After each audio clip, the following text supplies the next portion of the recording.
Can you please start the talk? Hi, yes, can you hear me? Yes, we can hear you. Okay, great. And it looks like you can see my slides as well, so I'll get started. All right, I'd like to start off by thanking the previous speakers this meeting, as well as Conrad Watt, who helped me set up the AV setup here. So yeah, let's get started. Here we're going to be talking about something slightly different to what this morning's other talks have gone over. Here we're going to be going over physics simulations related to climate problems. Unlike some other tools that make predictions using statistics or using AI and so on, we're going to be looking at multiphysics models relevant to climate challenges. The first example problem that we're going to go over today will be Halfar's model of ice dynamics. This is actually based off of a formulation of glacier dynamics from Mahaffey in 1976. And then Halfar in 1981 adapted it to the problem of ice domes. On the right, you can see an example ice cap with its evolution after some amount of time. And on the left here is a slice of an ice dome that we can investigate. And we will be applying in this talk this model to real scientific data that has just come out very recently. And last fall, actually, we're going to be applying it to this ice cap in Kyrgyzstan later. So get excited for that. And the second problem we're going to be looking at is that of some vegetation dynamics. So in 1950, this guy named McFadyen observed from an airplane flying over British Somaliland these patterns in vegetation that form these traveling bands that almost seem to walk uphill in this really interesting way. And in 1999, this guy named Christopher Klausmeier came up with a set of PDEs that describe these dynamics. And so we're going to be looking at modeling that today as well. And I promised in the abstract we look at a third physics, but to save time for questions and to go through some of the details here, we're going to skip that one. And I promise that you can look it up on the documentation pages later. So what improvements do we want to make to scientific computing? Well, first off, we need to recognize what sorts of scientific computing technologies there are. We can broadly put them on a spectrum of those which have little representation of the scientific model explicitly in the code to those which have a high level representation of the scientific model in code. So on the low level, we might have simulations that are written in C or Fortran. And it looks like the YouTube stream is out of sync. Maybe I'll give that a moment to get back. Sorry, Luke, to interrupt you. Oh, sorry. It looks like your Wi-Fi is not very good, so we cannot see your slides right now, just so you know.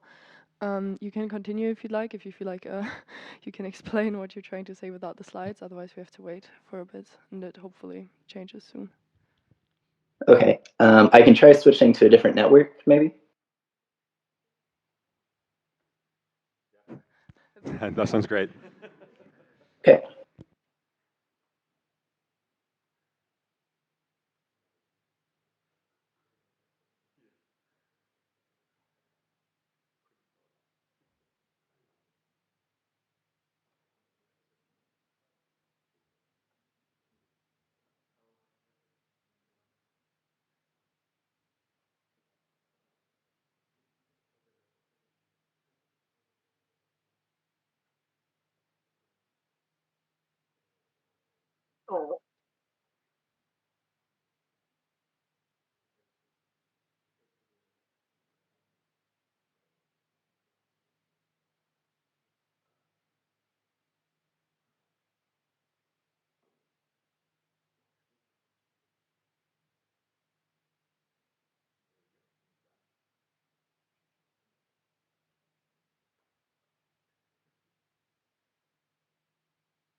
Hello, Luke. Hey, yeah, can you still hear me? Yes, we can hear you. Okay, I'm just going to switch over to a different network now. Okay. I'm going to try to start sharing again.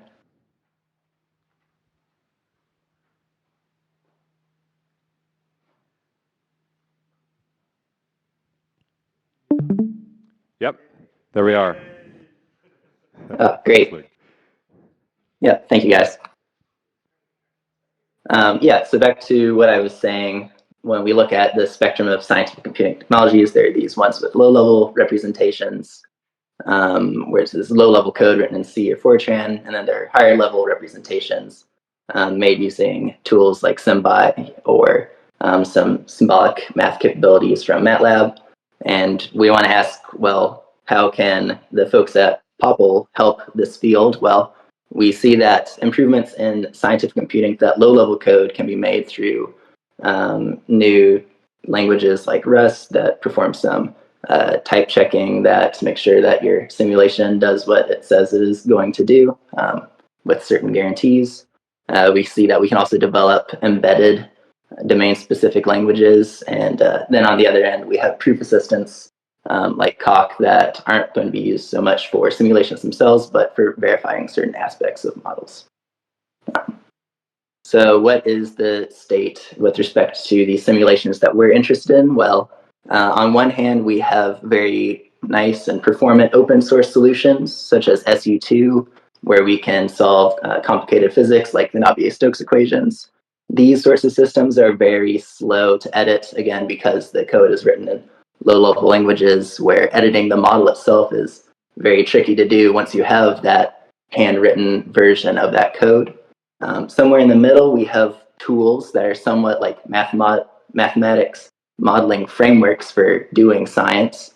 The one that we're going to be interested in today is the exterior calculus and the discrete exterior calculus. So this is one way of building up simulations from simpler parts.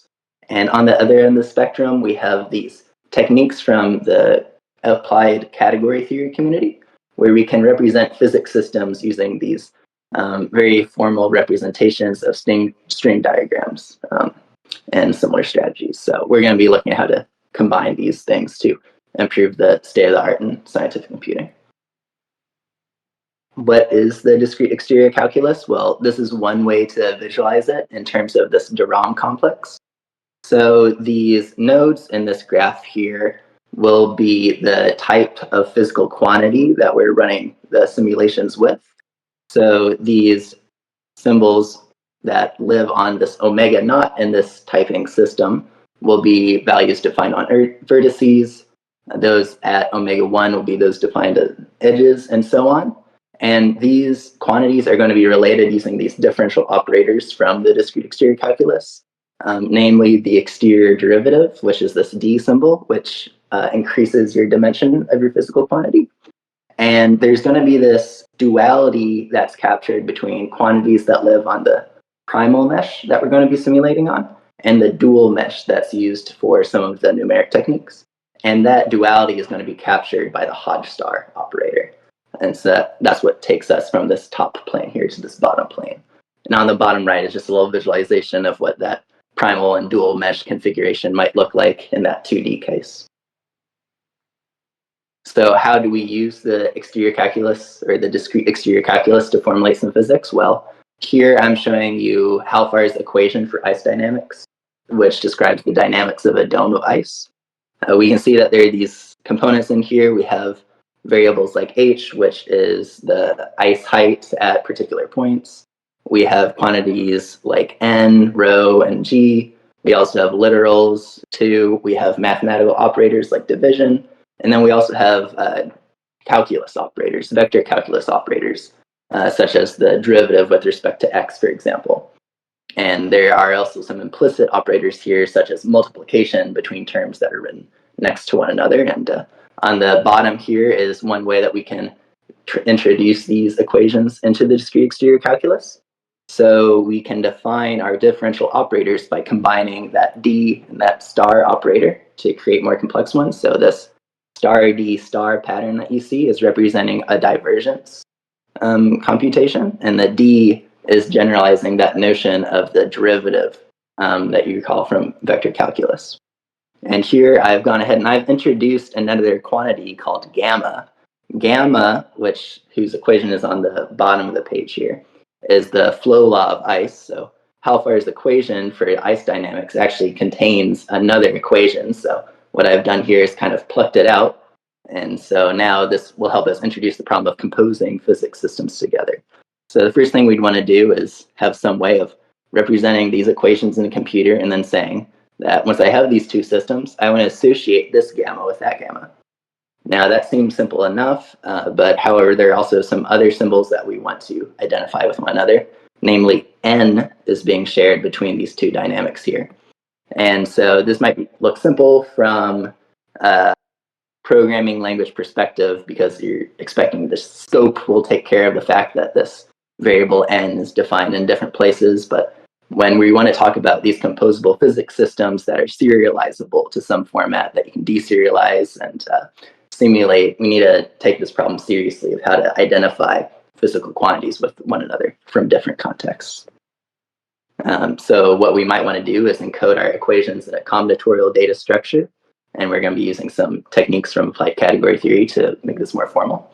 And there's some prior art in this area. There's some work by Enzo Tanti, who used diagrams to encode physical laws. Here on the left, we have his encoding of Maxwell's equations, and on the right, we have another formulation from a different author of the Maxwell-Faraday equations. Now, there's some problems with these in that they depend very much on the user to interpret what they mean. So sometimes when quantities point to the same symbol, it means you're supposed to sum them up.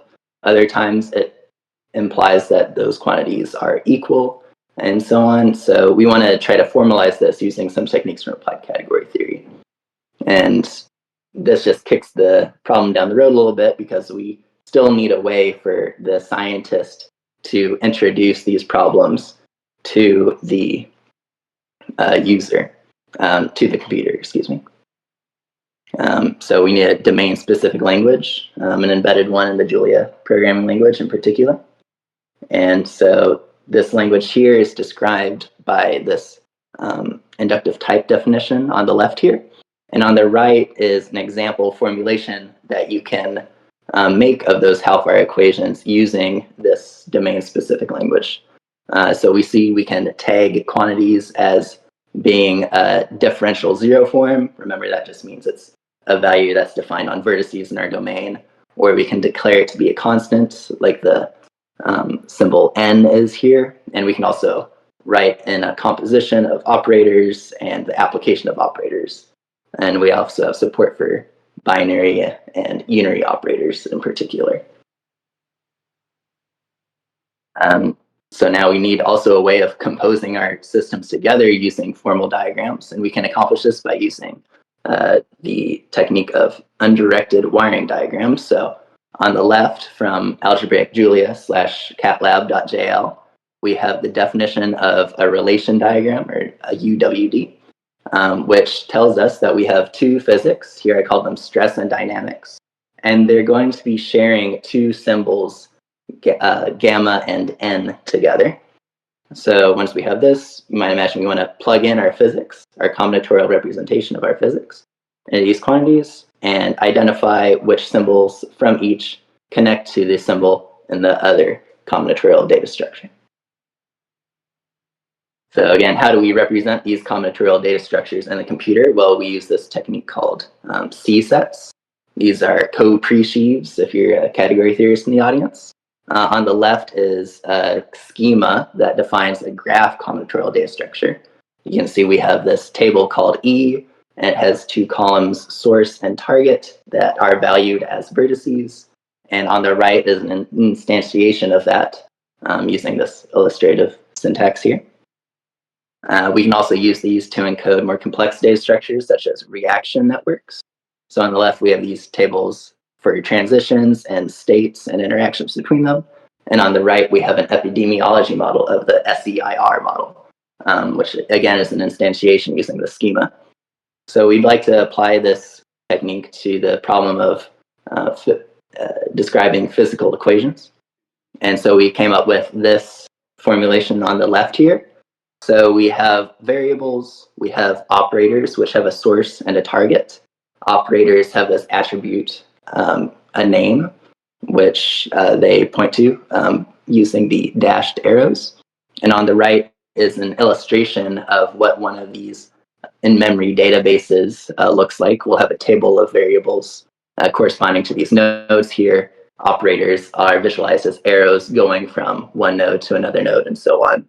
And we also encode the fact that summations in this language are going to be commutative and associative by using this sigma table, which contains terms and has, as a result, another variable.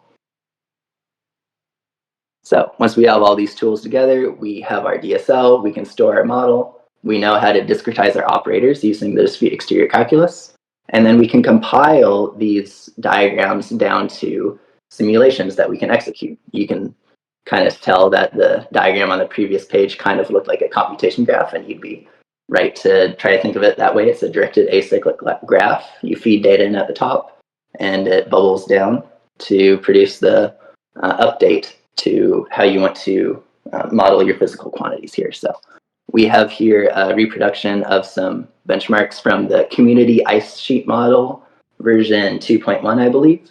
So on the left is just an animation of that ice dome melting. And on the right is the error between the models that we executed and the analytic solution that we expect. And we see that error appropriately accumulates near the boundaries of this ice dome, where the ice starts to turn into this cliff.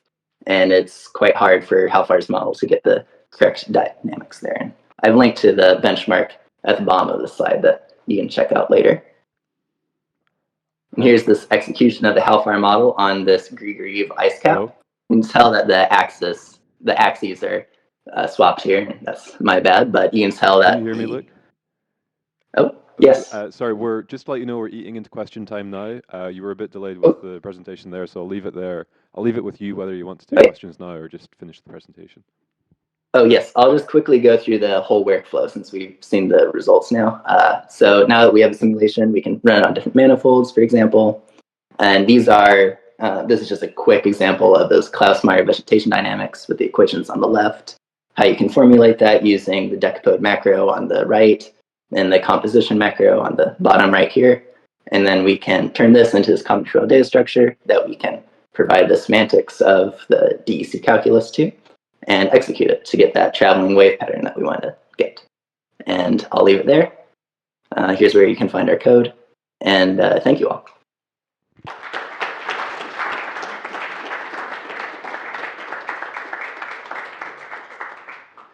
There was a big round of applause for you there. I don't know if you can hear it. We've got a question here. Thank you, everybody.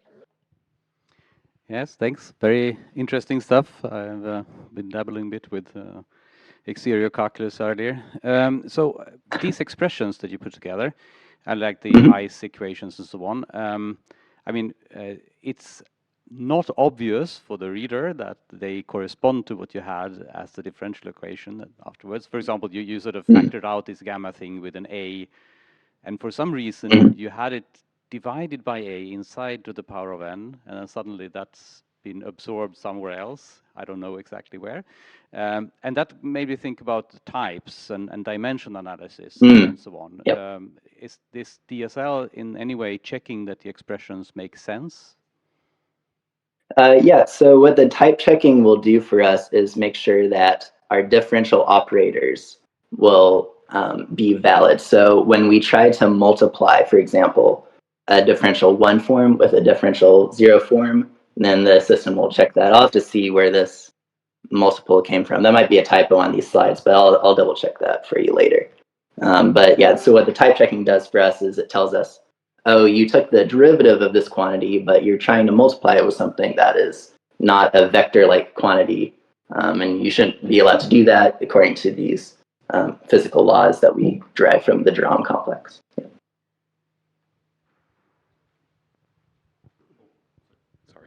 Can I quickly say, can we have the next speaker just come and sit up, please? Thank you. Sorry. Hi, Phil Wadler, University of Edinburgh. Thank you for the nice talk. So when I was first learning category theory, it seemed like how to take something I already understood and make it difficult. So, and eventually I learned, well, no, these guys know a lot, and it reveals relations between things I wouldn't have seen without the category, or calculations that I could do, or laws that hold that I wouldn't have seen without the category theory. So you just said, we can put this into category theory. You didn't say where the benefits come from. Could you elaborate on that? Thank you. Yeah, I can expound on that. So I would say that the benefit of starting to use category theory now, we've all probably in an introduction to computer science class made some sort of graph data structure. And you could also imagine that you could create some reaction network data structure by hand and so on. But what category theory lets us do, category theory sometimes being called, or at least applied category theory sometimes being called the science of composition. What it does is it lets you scale when the problems that you're facing are related to the composition, in particular the composition of things that could be formalized as these combinatorial data structures. So when I say on the slide here, C-sets, generalized algebraic graph theory, what I'm trying to get at here is that category theory is useful if your problem is related to composing systems and trying to resolve such ambiguities that come from composition in a principled way. Okay, can you say something about a particular thing that it helps you do? So I'd like to develop some intuition about where the benefits are. Yes. So what you might want to do to research further would be, there's some work from, I think, some people we might have met at the Topos Institute on these relation diagrams. So what's happening here when we're composing with these UWDs, these are these very well studied technology or technique from applied category theory. So what we're doing is we're formalizing the composition of physical quantities as using co-limits of undirected wiring diagrams. And this can be made very efficient using these union-fine data structures internally, implementation-wise. Okay, thanks. Thank you.